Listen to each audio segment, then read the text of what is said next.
नमस्कार दोस्तों, एक ऐसा नेता जिसने बिहार की राजनीति को बदल कर रख दिया, पिछड़े दबे कुचले वर्गों की मुखर आवाज बना और अपनी बेबाकी और मजाकिया वाक शैली से सियासत की दिशा ही पूरी की पूरी मोड़ कर रख दी। पान लेकर पाकिस्तान गया तो सत्तू लेकर अमेरिका गया और आम जनता के दिलों से खास की दूरी जो थी वो मिटा दी। एक नया एहसास दिलाया कि हम आपके ही बीच हैं और आपके ही लिए काम करने के लिए बने हैं। सूबे की सत्ता के शीर्ष पद यानी कि मुख्यमंत्री से लेकर केंद्र सरकार में मंत्री भी रहा, लेकिन जमीन से जुड़े राजनेता वाली इमेज हमेशा बनाए रखी। हम बात कर रहे हैं राष्ट्रीय जनता दल यानी आरजेडी के प्रमुख और बिहार के पूर्व मुख्यमंत्री और पूर्व रेल मंत्री लालू प्रसाद यादव के बारे में, क्योंकि आज लालू यादव का जन्मदिन है और चुनावी साल में लालू यादव के 78वें जन्मदिन को खास बनाने के लिए आरजेडी ने बड़े स्तर पर तैयारियां की। पार्टी ने दलित और वंचित समाज के लोगों के साथ ही गरीबों को भोजन कराने, गरीब बच्चों को पढ़ाई लिखाई से जुड़ी सामग्री देने का भी ऐलान किया है। और पटना में पूर्व मुख्यमंत्री राबड़ी देवी के आवाज पर 78 पाउंड का केक काटकर लालू यादव के जन्मदिन का जश्न खूब जोरों शोरों से मनाया गया।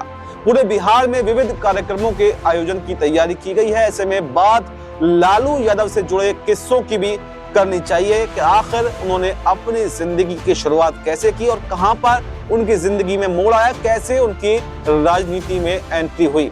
बिहार के गोपालगंज जिले के एक छोटे से गांव फुलवरिया की गलियों में बड़े बड़े लालू यादव की भाषा और शैली जितनी दिलचस्प है उतनी ही दिलचस्प है उनका सियासत में आना।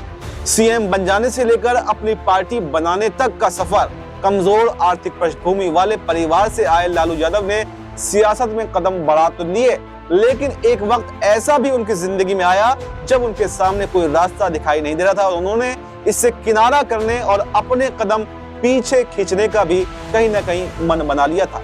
लालू यादव बिहार पुलिस की सिपाही भर्ती में भी शामिल होने के लिए चले गए थे। हालांकि वो इस भर्ती में असफल हो गए और नौकरी का जो ख्वाब था उनका वो टूट गया और यहीं से उनकी जिंदगी का टर्निंग पॉइंट शुरू हुआ। इस एक फेलियर ने उनकी पूरी की पूरी जो किस्मत थी वो बदल करके रख दी।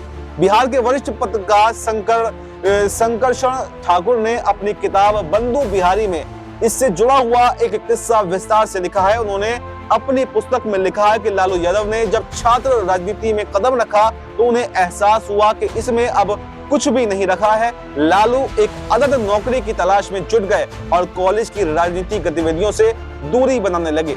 लालू यादव को राजनीति में लाने वाले तब के कद्दावर नेता नरेंद्र सिंह ने तब अपने हित के लिए उन्हें जबरदस्ती राजनीति में सक्रिय बनाए रखा और लालू अपनी हरकतों से लोगों को लुभाने की कला के कारण काफी ज्यादा प्रसिद्ध हो चुके थे। जल्दी ही वो लोकप्रिय हो गए थे और शंकरशण ठाकुर ने अपनी किताब में नरेंद्र सिंह से बातचीत के आधार पर ही लिखा है कि जब बीएन कॉलेज में बड़ा धरना आयोजित करना था तो उन्होंने लालू यादव से संपर्क किया। इसके लिए लालू यादव को जब खोजा गया तो कहीं मिले ही नहीं।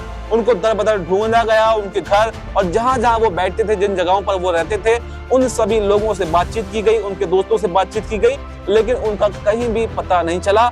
और धरना प्रदर्शन खत्म होने के बाद में शाम को लालू यादव वापस लौट करके आए, नरेंद्र सिंह के पास में पहुंचे। वो थके हारे और चोटिल दिखाई दे रहे थे।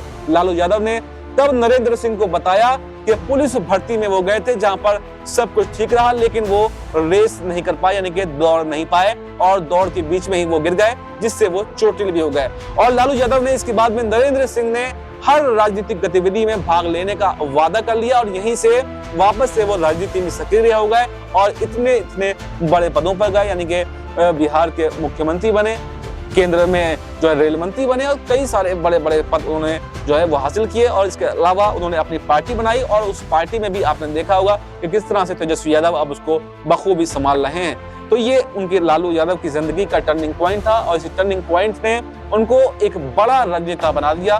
तो ऐसे में आज क्योंकि आज उनका 78वां जन्म दिवस है और इसी साल के अंत में बिहार में चुनाव है, तो इसमें उनका चर्चा करना काफी दिलचस्प हो जाता है। तो इस पर आपकी क्या राय है? अपनी राय जो है वो कमेंट बॉक्स में जरूर बताएं और फिलहाल हमें दीजिए इजाजत। नमस्कार।